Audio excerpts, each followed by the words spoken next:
Assalamualaikum warahmatullahi wabarakatuh.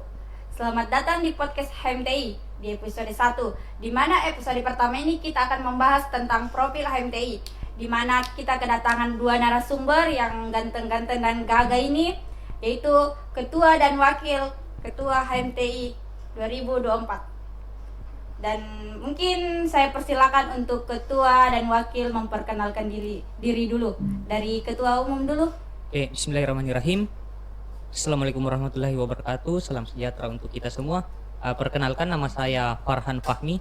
Saya adalah Ketua Umum Himpunan Mahasiswa Informatika periode 2024. Mungkin itu saja. Baik, bismillahirrahmanirrahim. Assalamualaikum warahmatullahi wabarakatuh. Perkenalkan, nama saya M. Rijal. Saya adalah Wakil Ketua Umum periode 2024. Nah, kalau moderator mungkin bisa perkenalkan diri juga biar teman-teman kenal. Dari moderator itu perkenalkan, nama saya Dea Putri, saya pengurus HMTI 2024. Mungkin itu saja perkenalan singkat dan kita lanjut ke membahas tentang apa itu HMTI. Mungkin Ketua Umum bisa menjawab. Apa itu HMTI? Ya. Jadi sederhananya HMTI adalah organisasi internal Universitas Cokro Aminoto Palopo yang menaungi mahasiswa program studi informatika Fakultas Teknik Komputer yang ada di kampus ini, kampus Universitas Cokro Aminoto Palopo.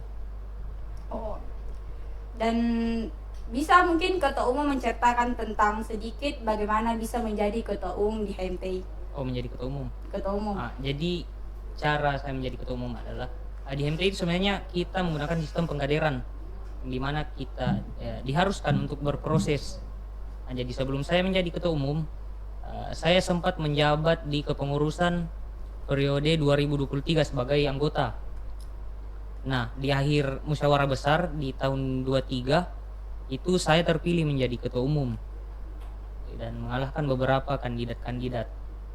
Dan sekarang ya sudah ada di tempat ini. Mungkin seperti itu cerita singkatnya. Di Wakil Ketua Umum sendiri bagaimana tentang bisa menjadi Wakil HMTI 2024? Jadi baik, kalau saya sendiri itu ya sama seperti Ketua Umum, karena bisa dibilang satu angkatan. Ya. Kami kemarin satu angkatan. Ya. Tipikor 22. Jadi cuman ada beberapa yang menjadi pembeda di antara kami ini, karena melihat dari semester, kan Ketua Umum di atas beda 1 tahun dari saya, beda 2 semester kalau di kampus. Jadi kita beda semester? Iya. Ya. Cuman waktu ikut pengkaderan LKM, saya memang agak lambat, semester 3 baru saya ikut. Beda dengan kalian, kan kalian ikut waktu semester 1. Ya. Makanya waktu LKM itu ya saya termasuk kader yang paling tua di angkatan 22 itu. Tanya selanjutnya itu bagaimana struktur organisasi di dalam HMTI itu sendiri, apakah berbeda dengan organisasi di luar atau bagaimana? Struktur di HMTI sendiri itu kan kita mengacu biasanya pada kepengurusan. Nah, dalam kepengurusan HMTI itu dia dalam jabatan inti, jabatan kepala misalnya, dia duduki 4 jabatan: ketua, wakil ketua, sekretaris, dan bendahara. Nah, di bawahnya itu ada lagi yang namanya bidang-bidang dalam kepengurusan. Nah, bidang-bidang itu juga memiliki ketua bidang. Nah, salah satu bidang itu adalah data informasi, pengembangan dan penalaran, kerohanian, dan logistik dan kesekretariatan. Nah, setiap bidang itu memiliki ketuanya, biasa disebut koordinator bidang. Nah, setiap koordinator lagi ada di bawahnya. Anggota. Nah, itu struktur kalau di HMTI. Yang di bawahnya itu maksudnya anggota-anggotanya? Iya, anggota bidang. Mungkin ada wakil sendiri sedikit mau tambahan? Kalau yang kudapatkan di luar itu di bagian pengurus intinya itu yang ketua, bendahara, sama sekretaris. Nah, wakilnya ini tidak ada kalau yang di luar dari Kota Palopo. Yang kampus luar? Ya, cuman itu yang menjadi pembeda. Baik, di sini mungkin Ketua bisa menjelaskan bagaimana kegiatan dan program kerja yang dilakukan oleh HMTI itu sendiri. Kalau kita beracu pada kampus Universitas Cokro itu sendiri, HMTI termasuk organisasi yang paling aktif. Karena tidak hanya berfokus untuk mengembangkan skill mahasiswa informatika, kita juga banyak melakukan kegiatan-kegiatan sosial. Selain kegiatan seperti workshop informatika, webinar dan lain sebagainya, kita juga kerap mengadakan mitra desa. Meskipun tidak setiap tahun, tapi sudah beberapa kali diadakan. Contoh di periode ini kita kemarin laksanakan di Masamba selama libur semester itu. Di Masamba di bagian desa apanya? Di Desa Maipi. Oh, desa Maipi. Ya, jadi 1 bulan itu kita melakukan kegiatan sosial di sana. Dan diakhiri di kegiatan malam puncaknya. Yang baru-baru juga ini kita mengadakan kegiatan latihan kepemimpinan mahasiswa untuk merekrut kader-kader baru khususnya untuk angkatan 24. Yang terakhir ini kan milad yang skala regional kemarin yang baru terlaksana di bulan November tanggal 24. Mungkin itu saja kalau program kerja ya. Sebenarnya masih banyak, cuman ya itu saja yang mungkin bisa saya jelaskan kalau untuk program kerjanya. Oh, tadi membahas tentang program kerja yang ada di Desa Maipi. Yes. Desa Maipi. Mungkin wakil bisa menjelaskan kegiatan apa saja yang dilakukan HMTI pas mitra desa di Maipi. Di Maipi. Oh, oke. Jadi waktu mitra desa kemarin yang di Maipi itu yang dilaksanakan ada beberapa item IT juga, kayak pembelajaran IT, yang pelatihan workshop itu, pelatihan desain. Oh, jadi terus bagaimana sih proses pemilihan dan tugas pokok ketua dan wakil ketua? Mungkin bisa ketua terlebih dahulu untuk menjelaskannya. Proses Pemilihan pemilihan dan tugas pokok ketua. proses pemilihan di HMT itu sebenarnya hampir mirip dengan organisasi-organisasi lainnya, dilakukan secara demokrasi. Cuman kalau mengacu pada tugas pokok seorang ketua itu bertanggung jawab atas segala kegiatan program kerja maupun kerja-kerja yang ada di himpunan. Seperti itu. Selain mengambil keputusan, mungkin kalau moderator bertanya apa itu tugas ketua, banyak sekali dan kita bisa searching di Google. Cuman kalau menurut saya, pandangan saya secara pribadi ya, tugasnya ketua itu adalah penanggung jawab dari sebuah organisasi. Mungkin itu saja kalau dari saya. Kalau dari wakil sendiri, Bagaimana proses pemilihan dan tugas pokok dari wakil? Kalau wakil sendiri itu kan wakil itu pemegang jabatan tertinggi kedua dari ketua. Jadi kalau ketua tidak ada, wakil yang ambil alih seluruh keputusan ya. Jadi kalau fungsi dan kerja-kerjanya wakil itu ya menyeluruh juga. Cuman yang menjadi pembeda kan ketua yang berhak mengambil keputusan. Ya. Gitu. Kalau senior organisasi tersebut, wakil itu adalah bayang-bayang dari ketua. Ya. bayang-bayang Dari ketua. Sebenarnya paling sibuk, cuman kerjanya banyak tidak kelihatan. Sedikit pembahasan mungkin bagaimana motivasi dari ketua dan wakil ketua umum. Tapi kita akan membahas dari motivasi ketua umum sendiri itu apa? Motivasi Terlibatnya dalam HMTI. Motivasi saya terlibat dalam HMTI itu sebenarnya banyak dukungan. Waktu saya menyatakan diri untuk menjadi ketua umum kemarin, ya banyak sekali pihak yang mendukung dan mendorong saya untuk naik. Meskipun itu memang keinginan sendiri. Dan kalau berbicara tentang motivasi di HMT itu, khususnya kalau kita sebagai mahasiswa dan kita memiliki rasa penasaran yang besar, ya rasa penasaran itu akan terjawab di organisasi karena kita melakukan banyak kegiatan, kita melakukan banyak diskusi-diskusi. Seperti itu. Wakil sendiri apa motivasinya? Kalau saya sendiri kemarin tuh yang menjadi motivasi saya kenapa saya bisa menjadi wakil. Sebenarnya pilihan saya kemarin itu bukan wakil, jadi ketua. Cuman ada beberapa proses yang belum saya lalui. Contohnya belum jadi pengurus. Kan syarat-syarat jadi ketua itu harus menjadi pengurus. Ya minimal satu periode. Dan ada beberapa juga dorongan dari kakak-kakak senior yang turut support Menjadi wakil. ya. Bagaimana tantangan terbesar yang dihadapi HMTI dalam menjalankan kegiatan? Mungkin Ketua HMTI bisa menjelaskan tantangan terbesar yang dihadapi HMTI. Tantangan terbesar dalam melakukan kegiatan itu sebenarnya paling besarnya ya, ketika kita membuat sebuah kegiatan, melaksanakan sebuah program kerja itu bertabrakan dengan waktu kuliah. Nah, itu yang pertama. Yang kedua, tantangan besarnya itu adalah kita harus selalu kuat dan sabar menjaga chemistry dari sebuah kepengurusan maupun kepanitiaan pelaksanaan kegiatan. Mungkin tantangan paling besarnya. Tantangan paling besar. Iya. Kan selama hidup itu pasti ada tantangannya. Tidak ada yang tantangan lain, hanya itu. Banyak sebenarnya. Cuman yang paling besar itu. Banyak Paling bacot besar. ini moderator. Terus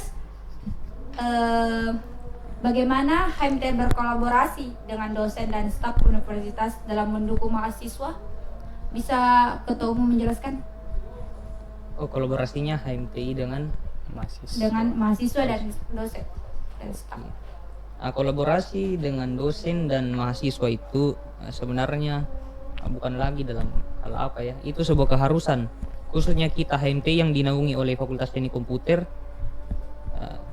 Pasti itu berkolaborasi dalam setiap kegiatan, hampir semua kegiatan kita berkolaborasi dengan dosen dan mahasiswa informatika itu sendiri ya, karena kita melibatkan mahasiswa untuk melakukan kegiatan, kita juga melibatkan dosen-dosen ya, karena tidak menutup kemungkinan rata-rata dosen yang mengajar di kampus ini adalah alumni juga.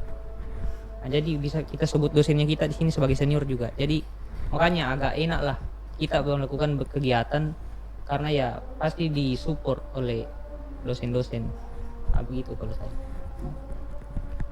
Terus bagaimana HMTI memberdayakan anggotanya untuk mengembangkan keahlian dalam bidang teknologi dan informasi? Mungkin Ketua Umum bisa menjelaskan sedikit. Nah, oke. Dalam konteks teknologi informasi. Sebenarnya pertanyaan ini agak berat karena jawabannya mungkin agak panjang. Nah, sebelum mengembangkan pemberdayaan dalam konteks teknologi yang sebagai background kita sebagai mahasiswa informatika, sebenarnya yang paling penting untuk fundamentalnya adalah jiwa-jiwa mahasiswa itu sendiri sebelum melangkah ke pembahasan akademik. Toh kan kita juga belajar akademik di kampus.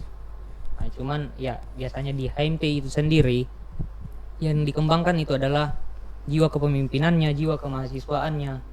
Nah, dalam mengembangkan konteks teknologi informasi itu sendiri, kita biasanya membuat kegiatan ekstrakurikuler, baik itu pelatihan pengkodingan, pelatihan desain dan segala macam. Nah, seperti itu. Dan ya alhamdulillah sudah terlaksana beberapa. Contoh kemarin seperti workshop augmented reality, workshop UI UX, dan alhamdulillahnya lagi kemarin juga sempat memenangkan beberapa perlombaan di tingkat nasional. Kalau boleh tahu perlombaan apa saja? Perlombaan itu kemarin wakil yang ikut. Wakil. Jadi perlombaan yang apa namanya itu? UI UX. UI UX itu bukan, yang kemarin video promosi. Oh, kalau yang video promosi itu yang di Manado kemarin sempat dapat juara 2 Juara dua. dari beberapa wilayah itu. Nah, video promosi yang teman-teman buat itu yang ada di Kota Palopo, dan ada juga sempat kemarin kalau tidak salah juara 3 di UIM. UIM yang lomba UI UX. Iya. Terus ini mungkin pertanyaan untuk Ketua Umum HMTI. Bagaimana HMTI memastikan Kontinuitas.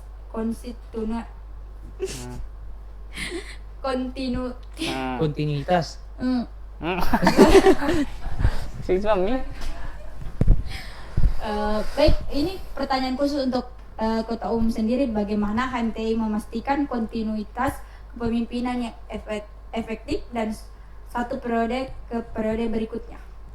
Oke. Nah, dalam HMTI yang paling ditekankan adalah sistem pengkaderan. Seperti yang kita tahu, pengkaderan itu adalah siklus pembelajaran yang berkelanjutan. Nah, contoh, ah, ketika kita berkuliah di Cokro, kita mengikuti LKM. LKM itu diikuti pada saat masih semester bawah, semester 1, 2, atau 3. Nah, kan? Setelah itu tidak langsung kader HMT itu bisa menjabat dalam kepengurusan. Dia harus menunggu dulu.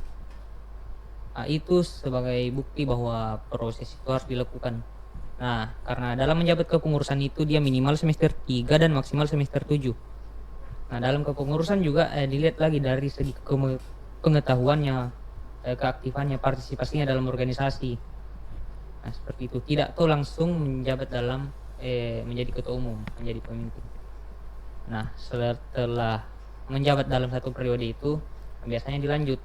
Seorang ketua umum dipilih itu dari syarat-syarat yang terpenuhi. Salah satu syaratnya itu pernah menjabat dalam kepengurusan. Nah, setelah selesai dari jabatan ketua umum, biasanya dia dinyatakan sebagai komisioner atau dimisioner ketua umum. Nah, jadi tugasnya itu mengawal. Nah, seperti itu. Terus bagaimana proses perekrutan di HMTI, baik dari perekrutan dari kader maupun pengurus? Mungkin wakil bisa menjawabnya. Jadi perekrutan kader itu di HMTI ada apa? Setiap pengurus itu diwajibkan untuk turun sosialisasi untuk mengajak teman-teman mahasiswa baru bergabung dalam himpunan mahasiswa teknik informatika. Nah, kalau di pengurus sendiri itu ada beberapa tahap yang harus teman-teman lalui. Contohnya kemarin itu screening.